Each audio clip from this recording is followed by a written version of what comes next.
Hey guys, it's your buddy Choppadong here. PGA made easy. It's a major championship week. Therefore, we're going to dive in and I'm going to show you how the game is played these days. I'm not going to belittle any of my coaches, any of my community or anything like that, but I do things differently when it comes to golf. Golf is like baseball and it's like hockey, my other two favorite DFS sports. It's random as hell, and so you need to embrace that. Don't dive too deep into data. Don't go nuts, going blind, going crazy. Yes, use the tools, use the data, use the analysis, use all of that stuff, please. It's there for a reason. It can help you.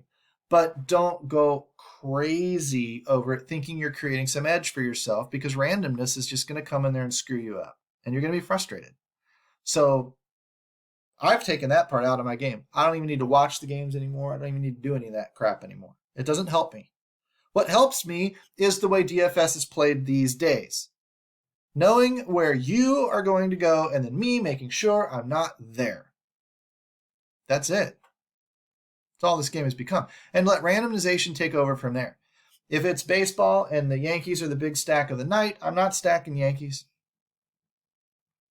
If it's golf and Jordan Spieth is the chalk, I'm not going to be using a ton of Jordan. I may like Jordan. I may love Jordan. I may think he's the odds-on favorite to win the damn tournament. I ain't using him. Why? Because he's going to fail more often than he succeeds.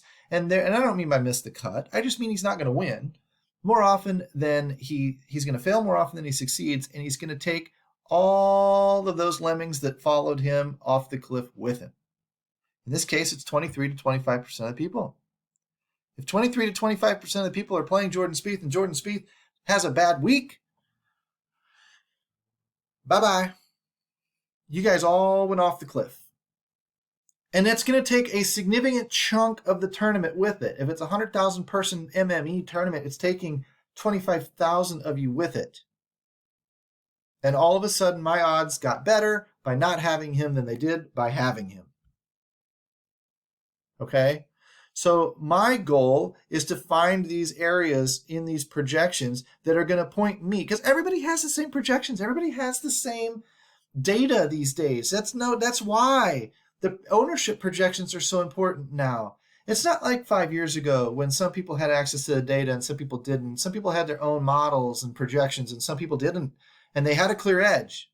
Remember the name Condia? Dude had a huge edge because he was one of the first ones to do all of this. Now everybody does it. Or they've bought memberships to places that do it. And so everybody pigeonholes into the same general areas. The stuff that the models and the stuff that the projections all point to.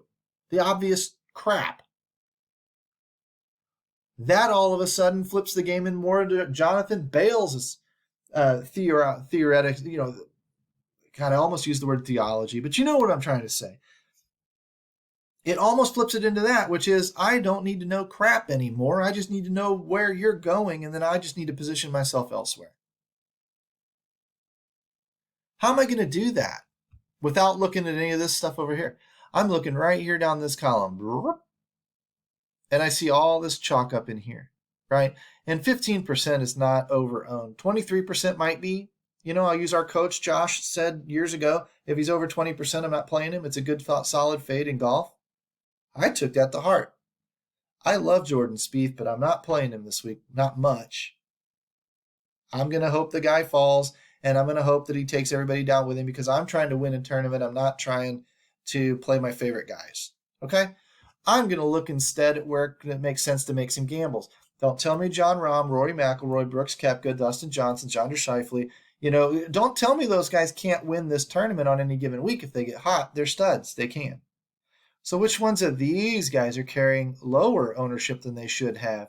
And I look nowhere other than a Rory McIlroy who's got 4 top 5s in the past 5 years. He had a bad year a couple years ago, but he's sitting at 12% ownership, half of Jordan Spieth. Don't tell me they don't have equal chances to win. If I'm a sports betting guy, I'm looking at Rory's price versus Jordan Spieth's, and I want to see, I want it to make sense to me that this is where I'm going to hit more often than I should. And if that's the case, that's where I want to be. And I'll just then let the, luck of the game take it from there. So when I go down, I get interested by guys like Rory McIlroy, Brooks Koepka, Jon Rahm, whatever. A little bit of Dustin Johnson, fine. Not so interested in Bryson because his course history is bad.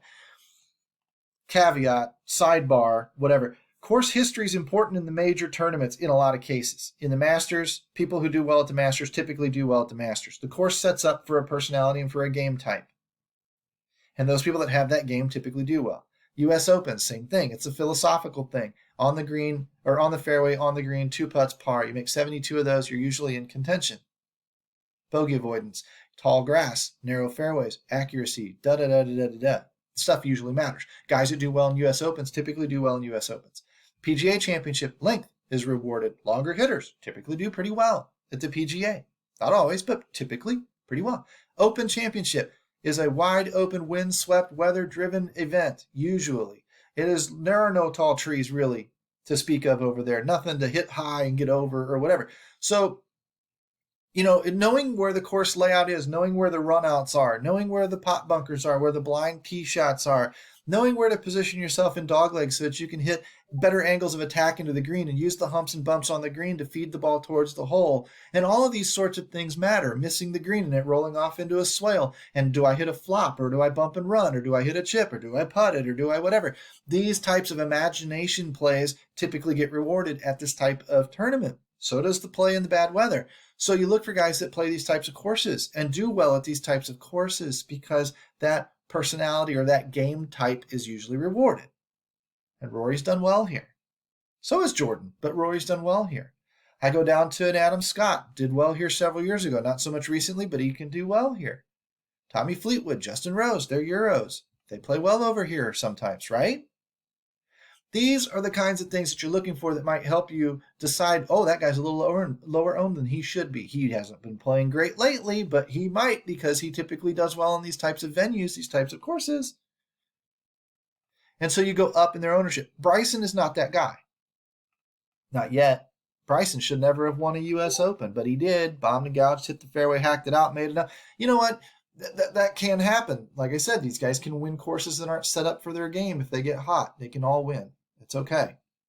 And it's probably not going to work for us this week either, but some weeks it does. I mean, I already dragged a Nichols down this year. 135,000 people won the damn thing. Why? Doing this. Going up when everybody else was low on a guy and going down when everybody else was high on a guy. So Jordan Spieth, bye-bye. I'm going to focus more on these guys up here. Maybe not so much Bryson, but I'll focus on some of these guys down here too.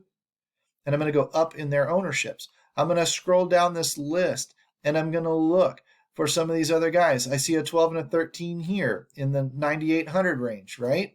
Well, this is Draftkings pricing, but okay, same diff.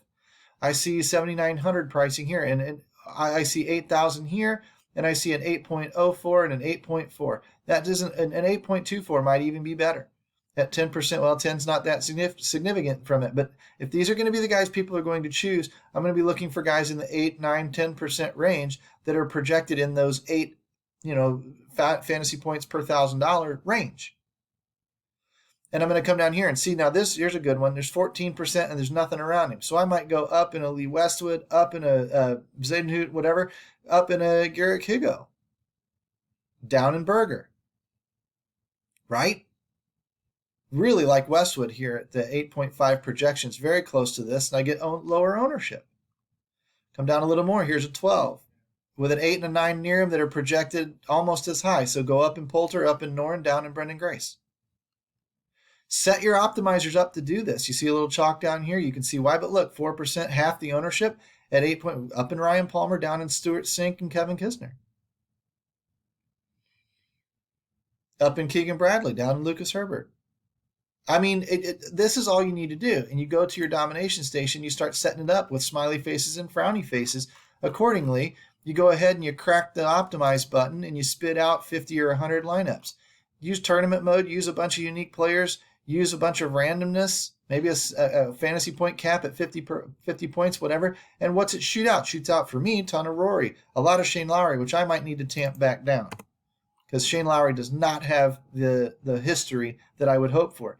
Scheffler, Rahm, Palmer, Casey, good. Up over the field and all of these guys that the field's too low on. And then let's see if we can find a Jordan Spieth. Where would he be?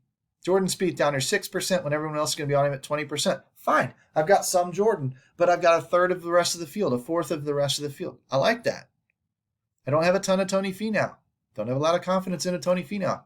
So the way, and I know he's got good course history, but he's been playing pretty bad this year. So these are the things that I'm going to do that are going to set my lineups apart from yours. And I'm going to embrace the volatility. And I'm going to expect to not necessarily have a good week, especially if Jordan Spieth has a good week. But I'm going to, if Jordan Spieth has a bad week, I'm going to start looking at my lineups and going, holy crap, I probably called this one. I might have put myself in position to win this thing again. And I can wait at turning a nickel into $300 frickin' dollars, or turning $7.50. I didn't even use that. I probably used 50 lineups, $2.50 into $300 something dollars. I can miss a lot. I only have to hit every so often. I don't have to hit every week. I don't have to hit every month. I don't have to hit once a year. Because the multiplier on that money, on that investment, is so large that it's going to last me a long, long time until it happens again. All I have to do is hit it more than my fair share of times. That may be, twice in 3 years. Whatever. You guys, this is how the game is played these days. This is how it is won these days. And if you can embrace that, you can be very, very successful. If you need questions, you need answers, you come inside, you talk to me, you talk to our coaches, you talk to everybody else. I have won the nickels in baseball. I've placed 4th out of 220,000 people in basketball. I have won it twice in hockey. I have won it in Korean freaking KBO. I have won it in NASCAR. I have won it in golf now with the U.S. Open. And I just popped, a 10,000 person quarters competition in baseball the week after that? It's game theory. It's not being a lemming. It's letting the lemmings go off the cliff while you're still fighting out here to the side with the survivors. It's survivorship. And I'll leave you with this. If you're in an NFL survivorship pool and you get down and there's only 4 of you left and everybody's on Tampa Bay and you're sitting there going, those 3 guys are going to take Tampa Bay. Tampa Bay's playing the freaking Miami Dolphins. What do I do? What do I do? What do I do? Take the Dolphins. Why? Because if the Dolphins have better than a 25% chance to win that game, and you win the whole pool by yourself and the other 3 guys fall. Know where everybody else is going and then contemplate if you should be somewhere else. The guys that do that better than the others, the guys that understand that's how the game is played these days and not data analysis, are the guys that win. And if you want to win, you want to learn the fundamentals of winning, you come inside dfsarmy.com. Use the coupon code CHOP. It's a 10% discount every month. Or use the coupon code ALLSTAR for All-Star Weekend. All-Star is 50% off your first month and 10% every month after that. Unlock all the sports, all the tools, all the coaching, everything that's going to make you a better player. Come talk to me. Come talk to the others. We can help you. We can teach you. We want to teach you. Again, we're bootstrapping some bitches. We're not corporate stooges that are just out to make a buck. We're actually trying to help you get better. That's what we do. That's what we care about. That's what we want to do. I don't play big money competition. Why? Because when shit happens close to lock, I don't have to worry about my $500 sitting out there. I don't want to worry about your $500. I'm playing nickels and quarters. I'm winning them just like anybody else, but I'm playing nickels and quarters so I can pitch my $4 and focus on your $500. That's how I bring you value. And if that interests you, you need to come talk to me. You need to comment this video, like and subscribe to the video, whatever. Come inside and talk to us inside our Discord channels. We're rocking and rolling. We're ready for a British Open. Hopefully you guys make a lot of money. I'll root you on. I'll sit there and clap for you. But you got to come talk to me first. I'm ChopItOn, DFSArmy.com. PGA made easy. Peace.